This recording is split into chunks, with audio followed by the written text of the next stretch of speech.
Welcome to Morphic Labs, and today we're going to be discussing beyond sharp what quants actually care about. And we're going to be continuing off where we left off in the previous video titled You're Measuring Your Risk Like an Amateur. And in that video, we were covering maximum drawdown and the risk of ruin.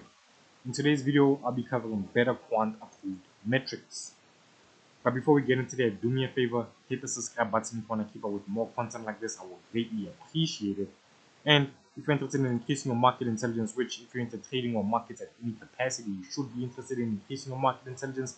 If that sounds like you, I have a free market microstructure and trading systems course that will walk you through the foundations of market structure, the mechanics of trading, market data, and analytics. Plus, if you're interested in looking at markets from different angles, I have a free advanced market aggregation course that will walk you through advanced price-based aggregation, volatility-driven aggregation, information theoretic aggregation, order flow market structure aggregation, event-driven and hybrid methods, plus implementation and selection criteria so you can pick your aggregator with the most efficient criteria for your situation or problem. If you find that interesting, the links are in the description. Just sign up to be a free member and you have both of these all to yourself for free. Now let's get into it. Chapter 5, Better Quant Approved Metrics. If the goal is to measure strategy performance like a professional quant, one must abandon the simple Sharpe ratio in favor of metrics that account for real-world realities of non-normal returns, path dependency, and drawdown experience. This section presents three rigorously grounded alternatives. 5.1, the Sortino ratio. The Sortino ratio, named after Frank A. Sortino, addresses the Sharpe ratio's most obvious flaw, which is it penalizes upside volatility identically to downside volatility. By replacing total standard deviation with downside deviation in the denominator, the Sortino ratio measures return per unit of harmful risk only. Definition 5.1, downside deviation. Let tau be the minimum acceptable return in MER, typically the risk-free rate, for a series of returns R sub 1, R sub 2 up until R sub t. The downside deviation sigma sub d is defined as sigma sub d equals the square root of 1 over t times the sum of the minimization of R sub t difference sigma 0 square, where t indexes from 1 up until t equals the square root of 1 over t times the sum of R sub t difference tau square, where we take the variables t only from the return space that's less than MER, right, or subset. Definition 5.2, Sortino ratio. Let R sub P be the portfolio return, R sub F the risk-free rate, and sigma sub D the downside deviation relative to R sub F. The Sortino ratio S sub D is defined as S sub D equals R sub P difference R sub F over sigma sub D. The Sortino ratio resolves several issues inherent in the Sharpe ratio, which is it incorporates a relevant return target in both numerator and denominator, quantifies downside volatility without penalizing upside volatility, and is more applicable to distributions that are negatively skewed than measures based on standard deviation. A practical limitation is that the downside deviation can be miscalculated if the MAR, minimum acceptable return, is chosen inconsistently. Common choices include the risk-free rate, 0, or a client-specified hurdle rate. Whatever choice is made, it must be applied uniformly across all strategies being compared. 5.2, the probabilistic Sharpe ratio. Here's where it gets very cool and very interesting. The probabilistic Sharpe ratio, developed by David H. Bailey and Marcos Lopez Petredo, the GOAT, in 2012, represents the most significant advance in Sharpe ratio analysis in decades. The PSR answers a critical question that the Sharpe ratio itself cannot answer, which is what is the probability that the estimated Sharpe ratio is statistically distinguishable from a benchmark. Here's a definition. Definition 5.3, probabilistic Sharpe ratio. Let SR cap be the estimated Sharpe ratio for n observations. SR star, the benchmark Sharpe ratio, sigma cap sub 3, the sample skewness, and sigma cap sub 4, the sample kurtosis. The probabilistic ratio is PSR of SR star equals probability of SR cap is greater than SR star equals Z of SR cap E difference SR star times the square root of n difference 1 over the square root of 1 difference gamma cap E sub 3 times SR cap E plus gamma cap E sub 4 difference 1 over 4 times SR cap E squared, where Z denotes the cumulative distribution function of the standard normal distribution. The PSR is a probability measure, not a ratio, which means that the PSR maps to the closed interval 0 to 1. It expresses the confidence that the estimated Sharpe ratio exceeds the chosen benchmark, accounting for non-normality through the skewness and kurtosis terms in the denominator. When returns are normally distributed, gamma sub 3 equals 0 and gamma sub 4 equals 3. The denominator simplifies to the square root of 1 plus 1 over 2 times SR cap E squared, recovering the classical standard error formula. The PSR is computed in the original frequency of the data. No annualization is performed. This makes it particularly suited to strategies with irregular trading frequencies where annualized Sharpe ratios are misleading. Definition 5.1 Minimum track record length. Bailey and DePrado also derived the minimum track record length min TRL required to achieve a given confidence level sigma that SR cap E is greater than SR star. This is defined as minimum TRL of alpha equals 1 plus 1 difference gamma cap E sub 3 times SR cap E plus gamma cap E sub 4 difference 1 over 4 times SR cap E squared times Z sub alpha over SR cap E difference SR star squared.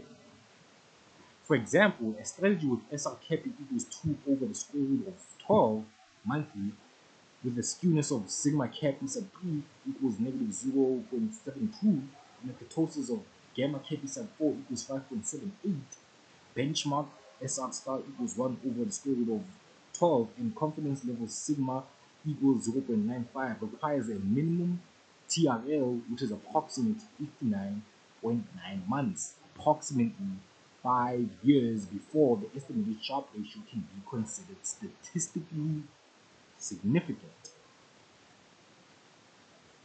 This is a sobering result. Most high Sharpe ratio strategies touted by managers have insufficient track records to establish statistical significance. I'm going to read that again. This is a sobering result. Most high Sharpe strategies touted by managers have insufficient track records to establish statistical significance. Do with that what you will. 5.3 The K ratio.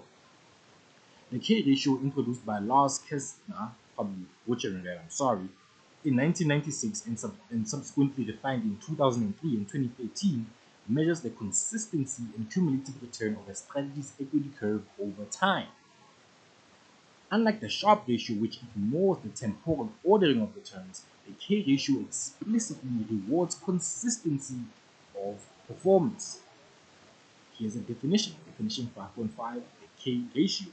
Let C sub t equal the product of 1 plus R sub I, where I indexes from 1 up until t, denote the cumulative return at time t, and let B cap be the slope coefficient from the ordinary least squares regression of C sub t on time t, where C sub t equals alpha plus beta t plus epsilon sub t, and let SE of beta cap denote the standard error of the slope estimate. The K ratio K is defined as K equals beta cap over SE of beta cap. The K ratio is conceptually elegant.